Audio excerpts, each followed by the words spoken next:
The sun rose as we approached Malta on the sixth day of our cruise.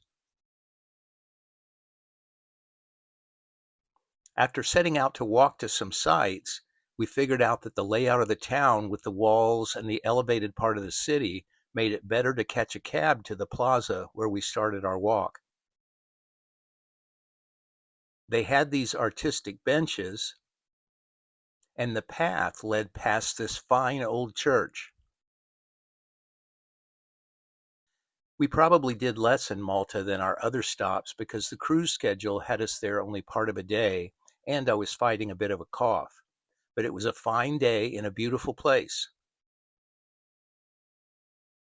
Malta has been influenced by several different cultures over time, but it was a British colony during the time automobiles became popular, so they drive on the left side of the road. And you see some iconic British things like the red phone booths. When I saw this, I remembered the Maltese cross from the California bikers and surfer dudes. We didn't find a sandy beach, but we were able to get in the water a little bit. And of course, no photo exhibit is complete without at least one photo of a decaying boat.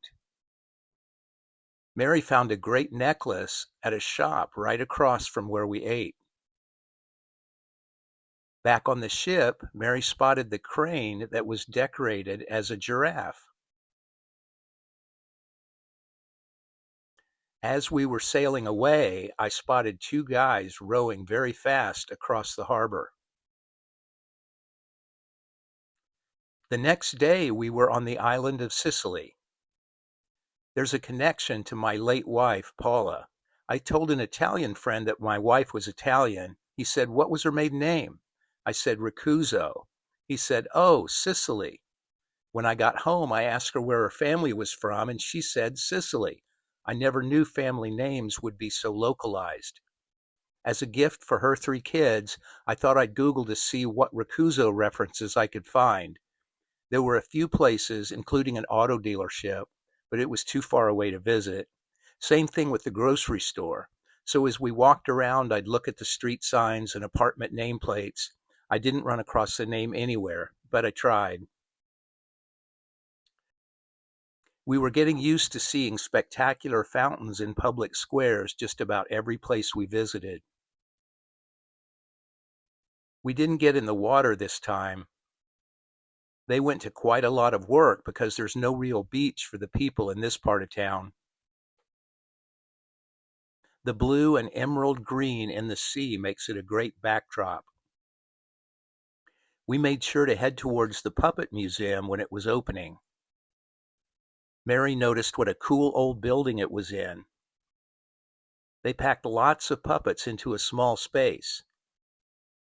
This museum honored a guy that got started on his fame with this duck puppet.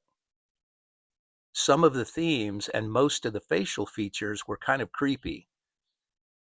And the room full of puppet parts was scary. But it was fun to imagine the thrill of the plays they performed when this was in its heyday. We saw plenty of two-wheeled vehicles.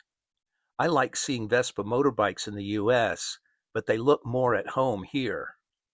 Even the car dealership I mentioned earlier sells Vespa. As we docked in Naples, I enjoyed watching the boats before we went into town. Mary wanted to see castles, and this was probably the best for what she wanted to see.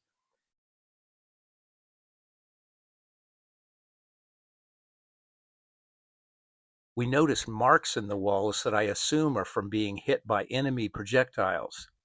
And this artillery-damaged door was on display in one of the museum sections. From the protected courtyard inside the castle, we climbed one stairway to see this impressive meeting room. Up another stairway was an art gallery.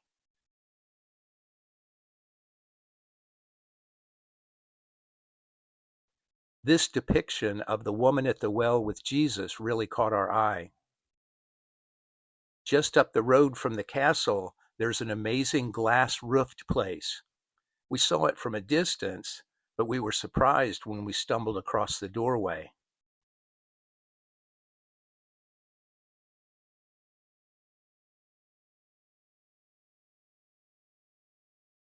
Whenever we were walking through shops in Italy, I kept an eye out for a place that sold the brand of my cool multicolored cap. We saw the Borsellino brand on this high-end hat shop in Naples. Heading to the place where pizza originated, through a road filled with bookstores, even street vendors. Several of the bookstores had very cool doors, heavy steel frames with shelves enclosed by glass. Some were situated so that they gave extra display space while the stores were open, and one was configured so that when the store was closed, they were displaying books to passers-by. This is the place recognized by most people as the first place to ever make pizza. We got there just as they opened for the evening and felt lucky to get a table even in their outdoor overflow section. In the street with the pizzeria and the bookstores, they had hanging lamps made of tubes of cloth, and the ends of the tubes were formed from old bicycle wheels. After getting back on the ship, we got to watch more boats going about their business before we sailed for Livorno and Pisa.